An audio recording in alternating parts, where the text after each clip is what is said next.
Since of congressional action on immigration, both Presidents Trump and Obama have taken on the issue with executive orders. Is it the right way to handle it? Let's bring in tonight's Power Panel. We have former acting ICE director, now Fox News contributor, Thomas Homan, the former Homeland Security spokesperson under the Obama administration, Marcia Catron, and Fox News contributor, former GOP Congressman Jason Chaffetz, also author of the new book bestseller Deep State. Welcome to all of you. Thank you. All right, Marcia, I want to start with you. First of all, this idea of the additional troops that have been sent to the border. We are told that there are going to be an additional 5,200 active troops joining the 2,000 or so, plus National Guardsmen who are there. They're going to be armed, but not going to be confronting any folks who arrive at the border. They're about logistics. They're about support. What do you make of it? Yeah, well, nobody wants to hear this, but there's no good solution to this, and taking a bunch of troops to the border is not going to do very much. We've done that before. It just doesn't work. We did it under the Obama administration. Nothing is going to stop these people from coming unless you address the underlying issues, the push factors of why they're coming here in the first place, and they're literally running from hunger and death. So, states like where I am now in New Mexico and Texas have sent the National Guard before, but under a posse comitatus, they don't actually have the authority to do any kind of domestic enforcement. So they're really just there in a supportive role. Yeah, and Thomas, I mean, you're the one who has real life experience with what's actually happening at our borders. What don't these troops mean to the equation? Look, I think the troops are going to support the Border Patrol, right? The Border Patrol has a lot of assets tied up in logistics, moving food, moving medical supplies, moving personnel from one sector to another.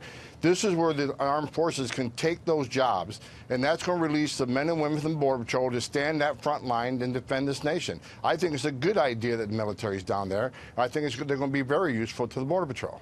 Well, and Jason, there are many people in the midst of this conversation, and we'll get to birthright citizenship, but talking about the many loopholes, the many magnets that are attracting people to this country, whether they're going to be able to stay or not. And they say only Congress can solve this. It has been going on for decades. There have been numerous attempts when you were in Congress. Even within this last year here, this last calendar year, nothing gets done. Well, let's understand, it is illegal to come across the border of the United States of America if you don't have the proper documentation. We don't need another law to tell us that. And there is a good solution in that the Democrats should encourage this human trafficking. Let's call it what it is. It's human trafficking, and it's highly dangerous. You should not traverse yourself from Central America up to the United States of America. And the Democrats would do these people a lot of good if they'd say, you can't just come here if you want a job or you want to join your family. That doesn't meet the standard of credible fear. That's not how you get in with asylum. That's not the way it works. Well, and of course, the president today, whether it was something that the White House was planning to roll out or something that he decided to share during this interview, has now renewed this debate over whether or not birthright citizenship is the direct context and understanding of the 14th Amendment. That's certainly how it's been interpreted for more than 100 years in this country. But it's renewing this debate. And tonight there is an interesting piece in the Washington Post. The headline, Trump's proposal to end birthright citizenship is unconstitutional. It's by George Conway, conservative, and Neil Katyal, who leans to the left. They write together saying such a move would be unconstitutional and would certainly be challenged. And the challengers would undoubtedly win. Marcia, how about that? Because a lot of folks think, listen, the Supreme Court has not ruled directly on this question of whether people who are in this country illegally and have a child are still, the child should get automatic citizenship. There's been a very close decision back in 1898, but it sounds like the president actually wants this to go to the Supreme Court for a final decision on these facts. Right. And look, treating our Constitution should not be treated like an Etch-a-Sketch. You can't just erase something and then, through executive order and then go back. Because the next president after this will be able to go back and change it. And that just sets a really dangerous precedent. That creates a lot of chaos. That means, if President Trump happens to reverse citizen birthright now, then the next president can just reverse it back. And that's ping-ponging our Constitution. That doesn't make any sense. And then it could lead to what if the next president is highly liberal and wants to repeal the Second Amendment? I just think it creates a chaos and a dangerous precedent. All right. Interesting tweet by Buck Sexton, a frequent guest on this show. He says, quote, because the Constitution, he's saying that as a quote. He says, it's a remarkable argument from many of the same people who think gun rights only belong to a state militia. Free speech doesn't mean you can hurt anyone's feelings, and executive power means whatever Obama wanted it to mean. Thomas, where do you think this debate goes now? The bottom line is, right, if President Trump can do it, he should do it.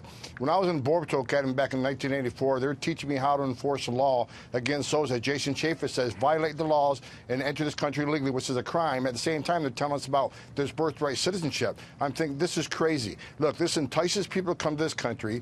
It encourages people to come to this country. I've been doing this job for a long time, and people that enter this country legally, they hide out long enough. They have several U.S. citizen kids. Then the Democrats will say, well, ICE, why'd you arrest this guy for 8 years, has 2 U.S. citizen kids? Well, look, he chose to have these U.S. citizen kids, knowing he was here illegally, knowing he was ordered removed by an immigration judge. This just, look, it entices people, and it's just not about enforcing law. People are going to die coming to this country because, as Jason Chaffetz said, the Democrats talk about abolishing ICE. They talk about sanctuary cities. They talk about, all these issues that entice people to come to this country.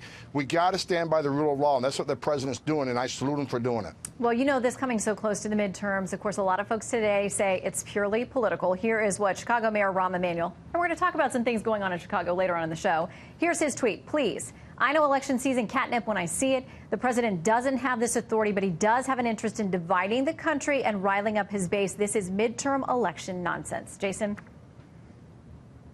Well, Rahm Emanuel should spend more time trying to secure the people of Chicago with the gun deaths and violence that he has in his own city. As it relates to the caravans and this surge at the border, that was not the creation of Donald Trump. That was enticement of a lot of other things and reasons. And I think until we know really what is generating this surge to come up here, it's a combination, I think, of probably some enticements. But what is going on there? It is not necessarily credible fear. I recognize it's dangerous. But the president has a duty and obligation to protect the United States of America, and he's doing everything he's supposed to in order to do so, and I applaud him for it. Well, we'll see, because almost everybody agrees the minute this does become a reality, if the president tries it, it's going to court. That's one thing we probably all agree on. Yeah. Marcia, Thomas, and Jason, yes. We may not agree on the outcome, but thank you all very much.